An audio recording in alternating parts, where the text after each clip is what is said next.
World War I airplanes were initially used for artillery spotting and observation, but it wasn't long before the pilots were carrying handguns, shooting at enemy planes, and dropping grenades on the ground troops.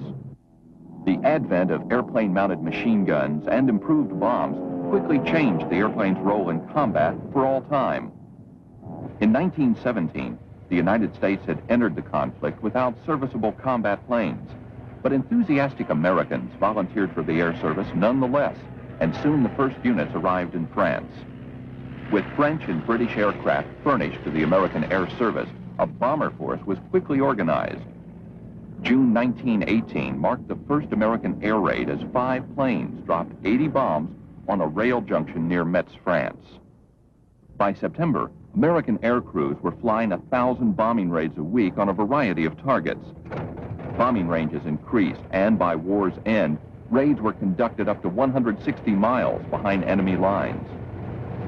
The first bombs, weighing 15 to 18 pounds, were aimed by eyeballing the target.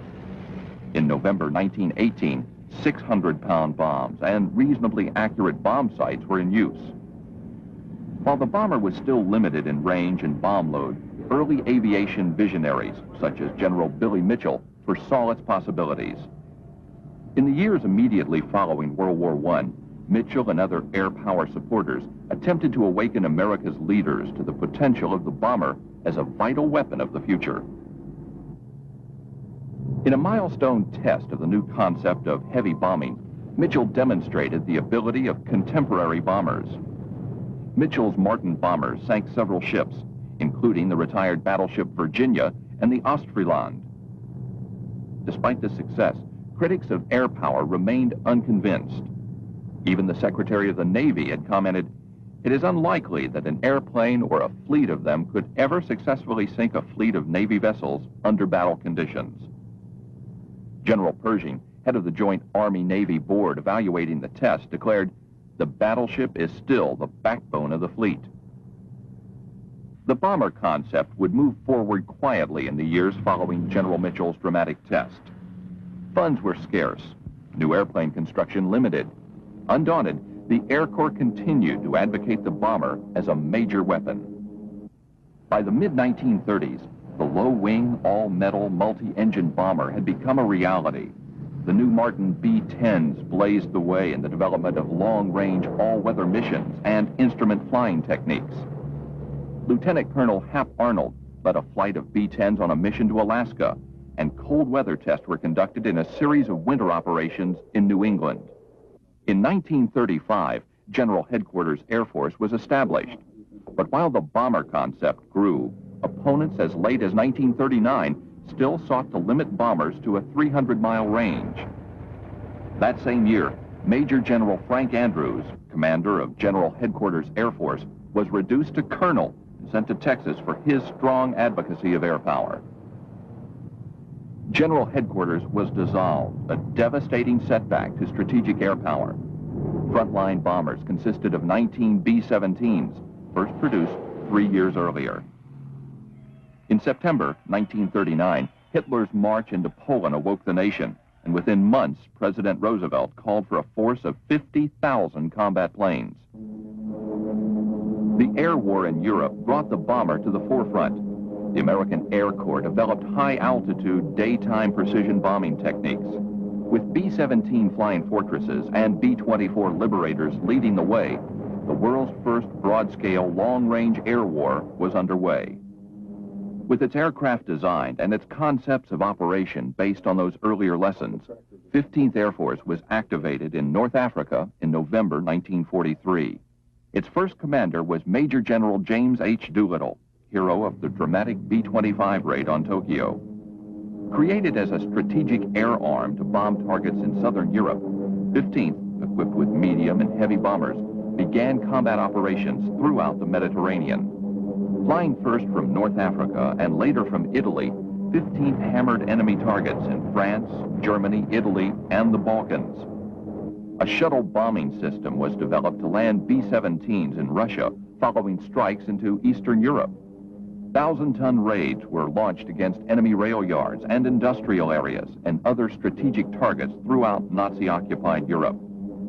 During its 18 months of operation, 15th dropped over 300,000 tons of bombs while logging nearly 150,000 sorties.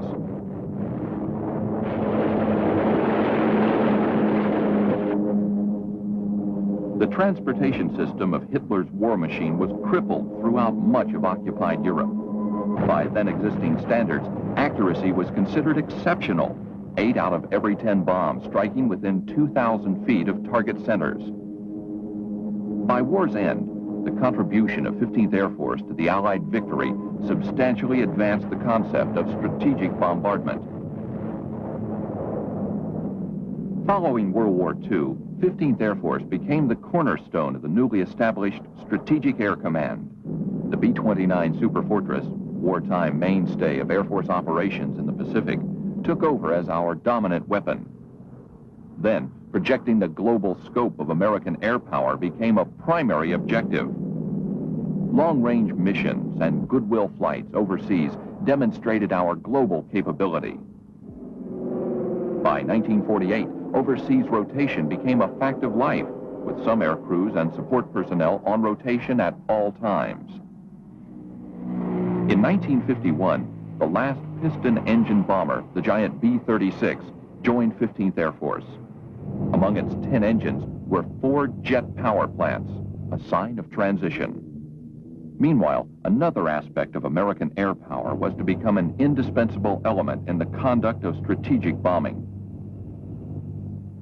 Airmen had been experimenting with air refueling since the early days of aviation. As early as 1923, 2 Air Service DH-4s completed a 37-hour endurance flight. Using a 50-foot hose, they refueled every 6 hours. In 1929, 5 Air Corps crewmen in the Fokker Trimotor Question Mark logged an 11,000-mile nonstop flight. They remained aloft 151 hours, sustained by 43 air refuelings from the tanker aircraft Asterisk. But aerial refueling remained dormant during World War II, not to emerge as an operational reality until 1948. 15th Air Force received its first tanker authorizations in 1949. B-29 bombers converted to KB-29 tankers. On March 2nd, 1949, the Lucky Lady II, a B-50A from Carswell Air Force Base, Texas, completed the first non-stop around-the-world flight, covering 23,452 miles in 94 hours, 1 minute. The flight featured 4 air refuelings by KB-29M tankers, using the British-developed gravity hose system. Later models adopted the now familiar boom as the standard technique, and tankers were assured a permanent role co-equal with their bomber partners. While tankers made possible global operations by 15th Air Force, strategic bombing was again called forth with the advent of war in Korea in June 1950. 15th Air Force B-29s flew to the Far East within the first month of the North Korean invasion. The bombers soon destroyed the few suitable targets in North Korea. For the remainder of the war, bombardment's role was one of the interdiction and destruction of related tactical targets.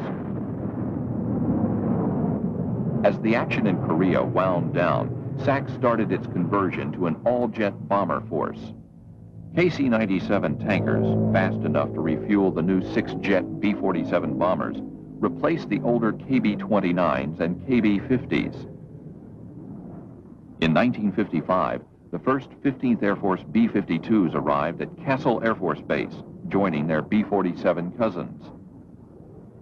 The KC-135 tanker followed soon after, introducing the ability to refuel jet bombers at normal operating speed and altitude. In 1957, 3 B-52s, led by 15th Air Force Commander Major General Archie J. Old, Jr., flew non-stop around the world in 45 hours and 19 minutes. They were air refueled 5 times during the mission. The global commitment now intensified with deployment of combined bomber-tanker units at bases in Europe, North Africa, and the Far East. Around the world, around-the-clock alert became a way of life. The task of standing alert on a global basis required ground alert for up to 50% of the crews at all times. The sudden demands of exacting operational readiness inspections further enhanced combat preparedness. However, years of rigorous practice were to be foreclosed by real-world demands. In October 1962 came confrontation over Russian nuclear missiles in Cuba. President Kennedy's declaration of national emergency placed SAC on expanded alert, and the Soviets backed down, withdrawing their missiles. The mid-60s saw the bomber tanker team convert to all B-52s and KC-135s, with new assignments for both aircraft. The Hound Dog wing-mounted air-to-ground missile gave the Stratofortress a standoff range of 500 miles. Survivability was enhanced by arming the B-52 with the Quail, a defensive missile designed to confuse enemy radar. Meanwhile, adoption in 1961 of the single-manager concept for aerial refueling gave the KC-135 the larger task of servicing aircraft of other Air Force commands worldwide. The mounting war in Southeast Asia involved 15th Air Force for nearly a decade. February 1965, the 320th Bomb Wing deployed bombers to Guam, tankers to Okinawa. In June, airstrikes began. Operation Young Tiger established a tanker task force for Southeast Asia to service all types of aircraft. At its peak, the task force carried out more than 100,000 refuelings per year. 15th Air Force provided a third of Young Tiger's aircraft and crews. By war's climax, 15th had its entire complement of B-52Ds committed to Western Pacific and Thailand bases. Virtually every bomber crew member from 15th served one or more tours in the combat zone. Pinpoint strikes from 30,000 feet were made on targets only a half-mile from the besieged American troops at Khe Sanh.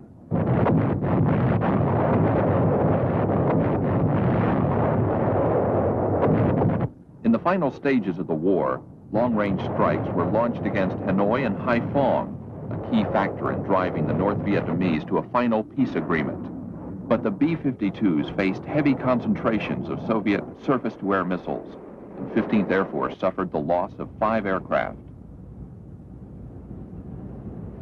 By August 1973, the air war was over.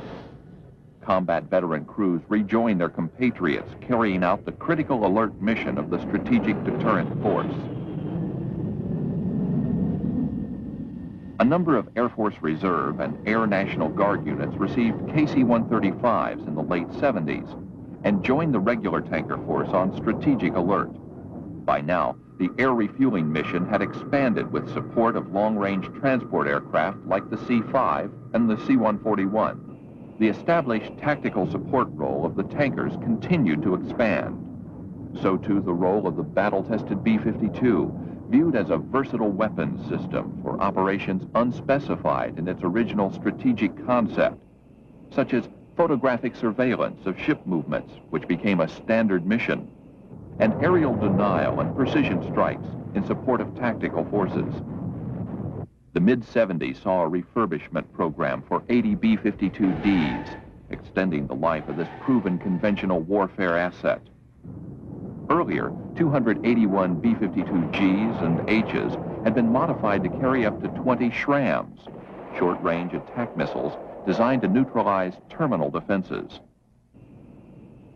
SRAM-mounted Stratofortresses were equipped with electro-optical viewing systems, using forward-looking infrared and low-light level TV sensors to improve their low-level capability. 1974 saw the onset of Rivet Ace, a program to progressively update 270G and H models in electronic countermeasures. By 1981, their ECM capability will include smart noise operation equipment, and an offensive avionics system will be installed, which will significantly improve navigation and weapon delivery performance. By 1982, each aircraft will be able to communicate worldwide via satellite. And by 1984, The G's and H's will have an updated transmitter and power management system designed to reduce effectiveness of enemy radar. Preparation to adapt the B-52G to the role of a cruise missile carrier began in 1978.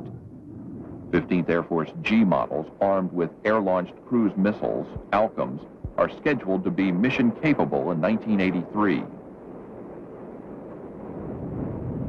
A revitalized and renewed force of more than 300 B-52s is expected to continue in the inventory, perhaps for the remainder of the century, notwithstanding the likely production of a successor long-range combat aircraft for the years beyond 2000. Meanwhile, the KC-10 introduces a new generation of tankers capable of greater speed, range, and fuel load. These commitments to a manned aircraft strategic strike force ensure continuance of the bomber-tanker component as a vital arm of 15th Air Force, and ensure that thanks to this high-strategy team, the air-breathing leg of the triad can stretch to any point on the globe to preserve the peace and defend our nation's vital interests.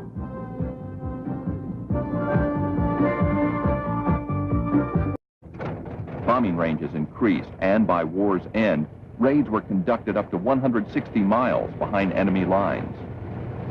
The first bombs, weighing 15 to 18 pounds, were aimed by eyeballing the target.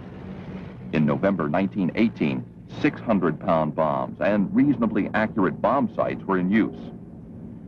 While the bomber was still limited in range and bomb load, early aviation visionaries, such as General Billy Mitchell, foresaw its possibilities. In the years immediately following World War I, Mitchell and other air power supporters attempted to awaken America's leaders to the potential of the bomber as a vital weapon of the future. In a milestone test of the new concept of heavy bombing, Mitchell demonstrated the ability of contemporary bombers. Mitchell's Martin bombers sank several ships, including the retired battleship Virginia and the Ostfriesland planes. But enthusiastic Americans volunteered for the air service nonetheless, and soon the first units arrived in France. With French and British aircraft furnished to the American Air Service, a bomber force was quickly organized. June 1918 marked the first American air raid as 5 planes dropped 80 bombs on a rail junction near Metz, France. By September, American air crews were flying 1,000 bombing raids a week on a variety of targets. Despite this success, critics of air power remained unconvinced. Even the Secretary of the Navy had commented, "It is unlikely that an airplane or a fleet of them could ever successfully sink a fleet of Navy vessels under battle conditions." General Pershing, head of the Joint Army-Navy Board evaluating the test, declared, "The battleship is still the backbone of the fleet." The bomber concept would move forward quietly. World War I airplanes were initially used for artillery spotting and observation, but it wasn't long before the pilots were carrying handguns, shooting at enemy planes, and dropping grenades on the ground troops. The advent of airplane-mounted machine guns and improved bombs quickly changed the airplane's role in combat for all time. In 1917, the United States had entered the conflict without serviceable combat planes.